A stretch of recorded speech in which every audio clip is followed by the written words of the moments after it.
So an old question on the site's been getting a lot of traffic, so I thought we'd maybe break it down. It's women who write in and say they can only orgasm if they squeeze their legs together and Yep. tense their whole bodies. Yep. And then they find it difficult to orgasm with a partner. You can't. You can, but I would suggest you masturbate with your partner. That's the tension orgasm. We know that. That's the first orgasm I did, was the tension. I would climb ropes, and when I got to the top with my body all tight, I would orgasm. My good fortune was that I was humping my pillow, so I was rocking. So at least you had movement. I had movement. It wasn't just the tension. No. But I do know what that is, and I have used it, and I've seen it in the workshops. Some women have to put their legs out straight and tighten them. And before we go any further, let me say, there's no such thing as a bad orgasm. Did you hear that from the icon? No such thing as a bad orgasm. Some are better than others. That's all.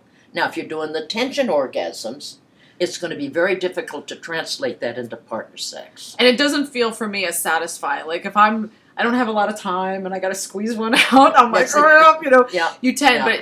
but when you have to build the sex energy and it takes longer and you're not using your muscles to tense, it does feel more satisfying. The pelvic floor muscle, squeezing that muscle. That's the muscle when you pee and you stop. That's your PC muscle. Yeah. Now, that's what we want to make tense, but and release. Tense and release. It's like how an athlete uses their bodies. You don't stay tense because you'll burn up your muscle fatigue.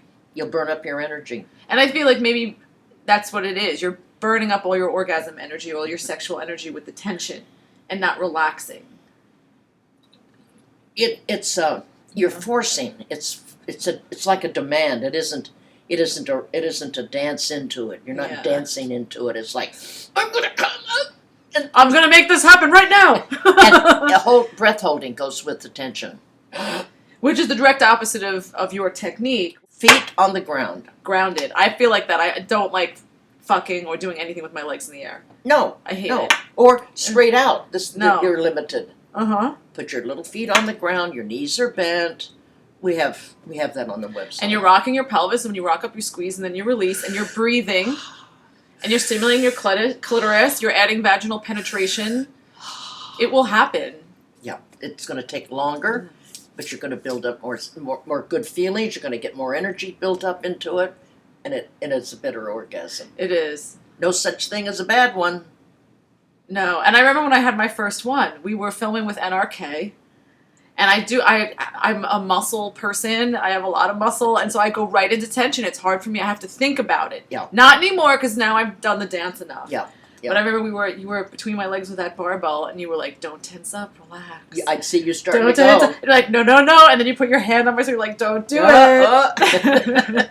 No. And all of a sudden, I felt this orgasm start in the bottom of my feet and travel up my legs, and it was so intense. Now, you don't always have to feel it in the bottom of your feet. That's just me. That's my orgasm. But don't look for that. That's kind of advanced stuff. I just felt like it traveled up through my whole body. You'll probably most likely feel it in the pelvic bowl, in your genital and pelvic area, and that goes with the rocking. I just can't believe I felt that and did that on national television. It's just a kind of trippy. Well, it was pretty spectacular. It's the two of us together, and we kept on saying, "How come you never did a private session with me? How come we never did this?" It was weird. It was a couple of years into our relationship, and we just didn't think of it. Well, because I know you know how to have an orgasm, and you're not a client. And you didn't pay me. Oh, yeah, you're right. She's such a fucking whore. Yes, I have to be paid. No, being paid for sex is the most rewarding thing I've ever had happen. Honors. You get the best part of sex. You get teaching women how to orgasm. There's nothing more rewarding than helping a woman through, I can only orgasm, squeeze my, and then all of a sudden they feel something new. It's just, it renews your soul. I know, and then to get paid for it. It's pretty spectacular. It is spectacular. But more than that, think about this. Women, we're putting out all the time. We put out all the time, and we never get a financial reward. And I finally learned that money is just energy, and it's like you're being rewarded. Speaking of being rewarded, we're doing more body sex workshops this spring. We're ready to go. So they're almost half booked. So it's April 5th and 6th, May 3rd and 4th, and June 7th and 8th. as I said, there's no such thing as having a bad orgasm. They're all good. Some are better than others. It's like anything. You want to develop your sexual skills. Ooh. And that's what we do in the body sex workshops, build up those sex skills. Yeah, and you can learn all the things that we know. So come on, join us. It'd be fun. Come on in.